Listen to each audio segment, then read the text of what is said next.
Good afternoon, students. So this is chapter 11th, the modal auxiliaries, which we are continuing. In the previous video, I had discussed the uses of can and could.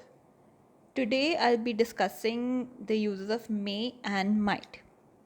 Now, may is used to express a wish. May God fulfill your every wish. May you always be happy. So, may you always enjoy. May you have a longer life. May God bless you. So, every time you wish or you bless somebody, we use the word, we use the modal auxiliary may. Second, may is usually used to request permission formally. For example, may I sit here? May I use your pen?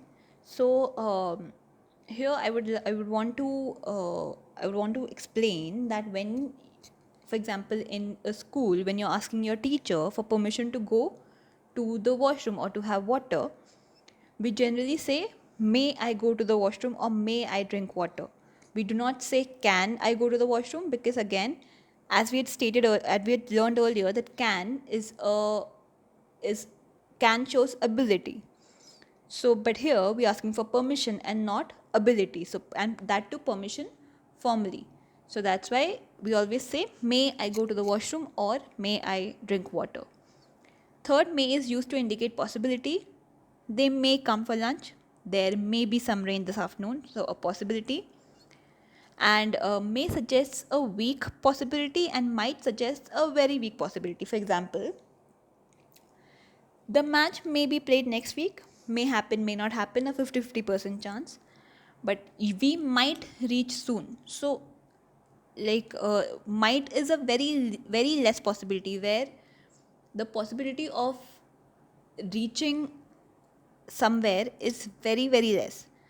For example, if I say that I want to reach Mumbai by tomorrow, I might be able to reach, which is a very less possibility until unless I drive at a specific speed and for a continuous period of time. So might is a very low possibility. Now, in yesterday's online class, we had this doubt of where to use the word be.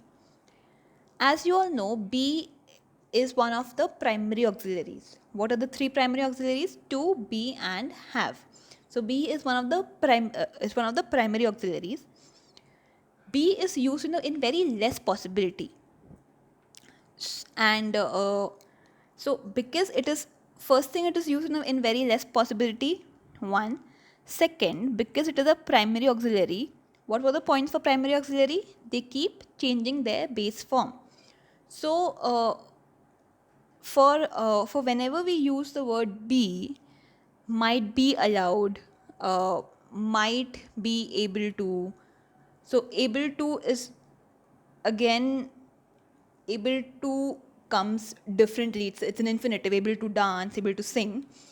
But when I say it's a sentence like you might be allowed to, you may be allowed to. So be, being the primary auxiliary, takes on the third form. Like they keep changing their forms. So not just the third form, but they keep changing their forms, because one of the points for primary auxiliary is that they change their forms.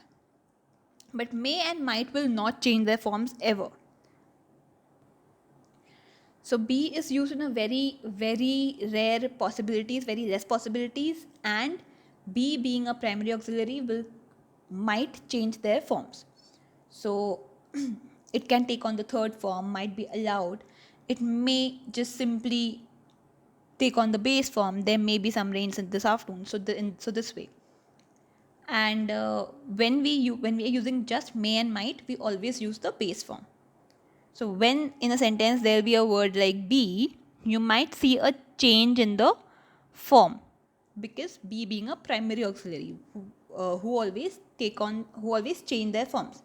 But whenever you don't see a be and whenever you see a may or a might, the base form will continue for the main verb. So here again, these are the sentences which we were discussing yesterday. You are allowed to walk through this boundary. We're using the word may. You may walk through this boundary. So again, as I said, may is permission. So not just asking permission, but to also grant permission. So whenever you say like, may I drink water, I'll say you may. So the same way you are allowed. So basically allowed means the word is to permit, to allow, like somebody is allowing. So that's why here it will be you may walk through this boundary. Second, do you think she is still singing? Could. Do you think she could still sing, or do you think she could still be singing? Both are correct. I gave him permission to come by bike. Using the word may. I may give him permission to come by bike. Perhaps it is not going to work. Might. Perhaps it might not be going to work. Not going to work is, again, like this sentence only states that the possibility of something happening is very rare. So that's why we can use might and be, because the possibility of something happening is very rare. Perhaps it might not be going to work. Do you think she is planning a party? Do you think she could be planning a party? Yes. I gave him permission to submit this file tomorrow. I may give him permission to submit the file tomorrow.